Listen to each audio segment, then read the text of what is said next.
Bonjour, je suis Alice et voici un extrait de mon prochain cours vidéo. On va relever des mailles à l'intérieur de notre échantillon de tricot. Donc, par exemple, si vous vouliez faire une poche plaquée, vous pourriez utiliser cette technique.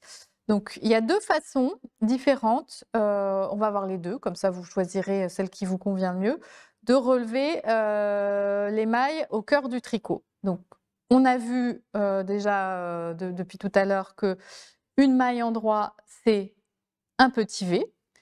Donc, si je veux relever, par exemple, je ne sais pas, faire une poche qui fait, allez, on va dire 10 mailles de large, donc je vais relever 10 mailles dans 10 mailles au milieu du tricot. Donc, il faudra que je fasse attention de rester toujours le long du même rang, bien sûr, pour pas que ma poche elle soit de travers.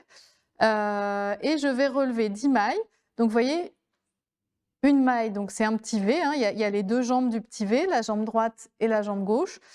Pour relever, je vais relever uniquement la jambe droite. Donc là, ce que je vais faire, c'est qu'avec une aiguille circulaire ou une aiguille double pointe, je vais piquer dans la jambe droite, sous la jambe droite. C'est important parce que si vous relevez sous une jambe gauche de maille, votre maille, elle aura un aspect torse, elle aura un aspect maille torse, donc ça se verra plus.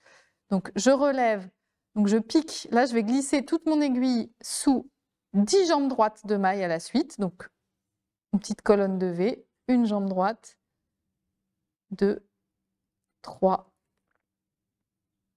4, 5, 6, 7, 8, 9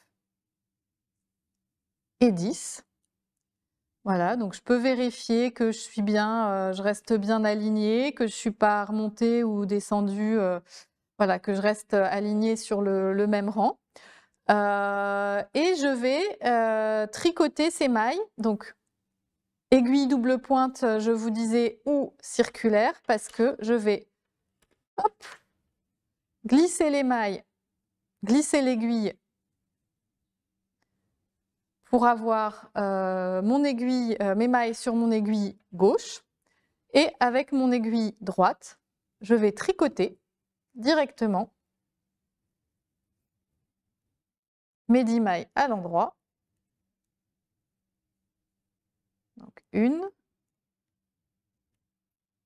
2,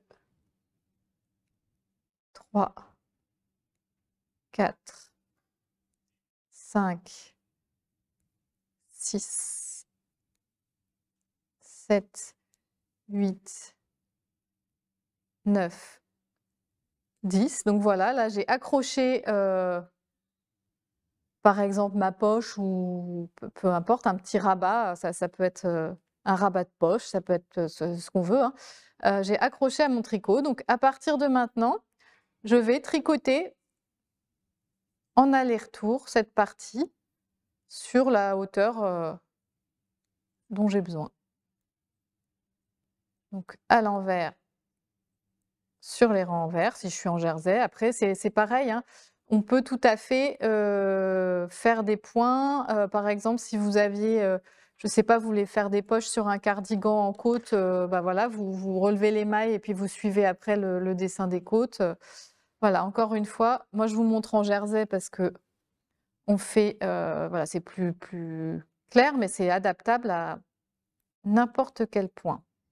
Si cet extrait vous a plu, retrouvez-le en intégralité sur artesane.com.